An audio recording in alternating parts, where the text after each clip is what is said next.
بسم الله الرحمن الرحيم. بسم الله الرحمن الرحيم. Assalamualaikum warahmatullahi wabarakatuh.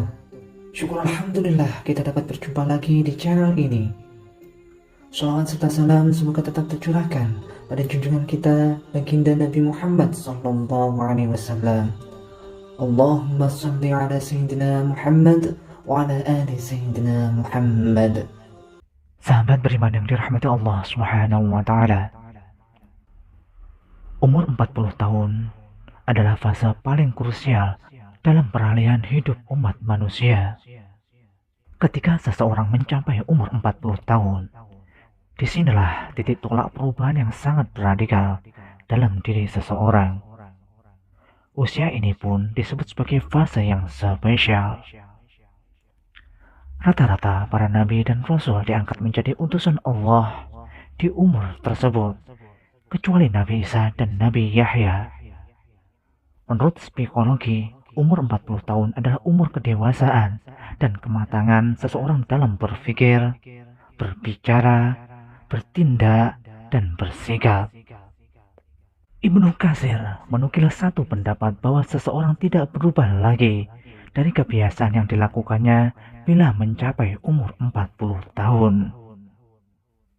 Sebagaimana contoh, kalau seseorang biasanya mengaji 1 juz sehari, atau bangun malam untuk tahajud, hal itu akan menjadi kebiasaan. Sebaliknya, jika di umur 40 tahun masih saja bermaksiat, seperti zina, mabuk-mabukan, membegal, berani korupsi, munafik, dan lain sebagainya, perlakuan itu akan menjadi candu baginya sampai akhir hayat. Kecuali jika Allah Subhanahu wa taala merahmatinya. Boleh dikata, usia 40 tahun adalah momentum kembalinya manusia kepada fitrahnya. Karena itu, Khairul Anwar menegaskan, sekali berarti sudah itu mati.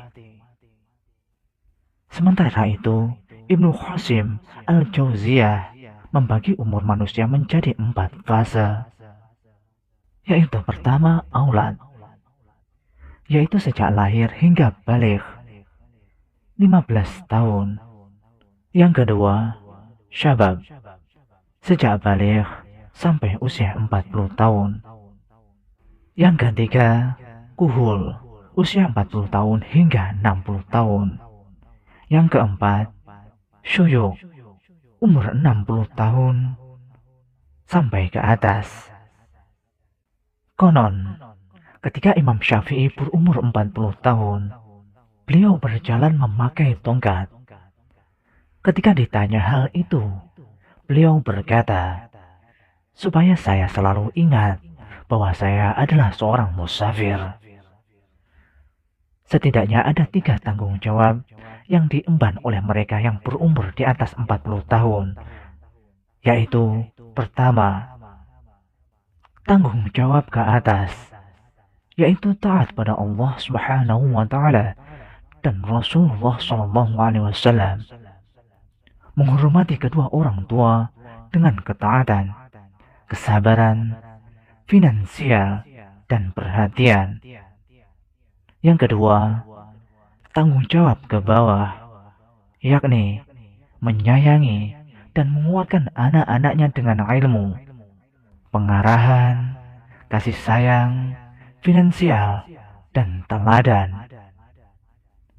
Yang ketiga, tanggung jawab ke samping, yaitu bersinergi dengan mitra hidup, istri atau suami, saudara, dan tetangga dalam rangka membangun rumah tangga dan kehidupan sosial masyarakat yang rukun, aman, dan damai. Dalam Al-Quran Surat Al-Khaf, ayat 15 juga menegaskan keistimewaan umur di atas 40 tahun. Ayat tersebut mengingatkan mereka yang akan, sedang, atau telah menginjak umur 40 tahun. Sehingga apabila dia telah dewasa dan umurnya sampai 40 tahun, ia berdoa, "Ya Tuhanku, tunjukilah aku untuk mensyukuri nikmat Engkau yang telah Engkau berikan kepadaku dan kepada ibu bapakku, dan supaya aku dapat berbuat amal yang soleh yang Engkau ridhai. Berilah kebaikan kepadaku dengan memberi kebaikan kepada anak cucuku. Sesungguhnya aku bertaubat kepada Engkau dan sesungguhnya aku termasuk orang-orang yang berserah diri." Quran Surat Al-Khawf ayat 15. Dalam kandungan ayat tersebut menegaskan, yang pertama, berbanyak syukur kepada Allah Subhanahu wa Ta'ala atas nikmat-nikmatnya yang selama ini telah diregu. Yang kedua, bersyukur kepada kedua orang tua yang telah mengantarkan ke umur 40 tahun, yang telah berhasil menjadikan anaknya sukses dalam berbagai bidang.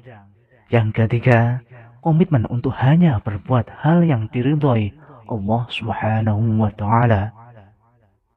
Sahabat beriman yang dirahmati Allah Subhanahu wa Ta'ala, di usia tersebut, marilah membiasakan diri untuk berbuat baik, bertaubat, membiasakan diri dengan amal-amal soleh, sehingga akan terbiasa sampai akhir hayat, sehingga Allah Subhanahu wa Ta'ala memberikan kita umur yang barokah, manfaat fid dini wal akhirah.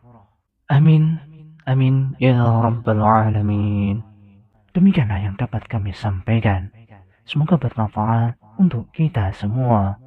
Wallahu a'lam bishawab. Wassalamualaikum warahmatullahi wabarakatuh.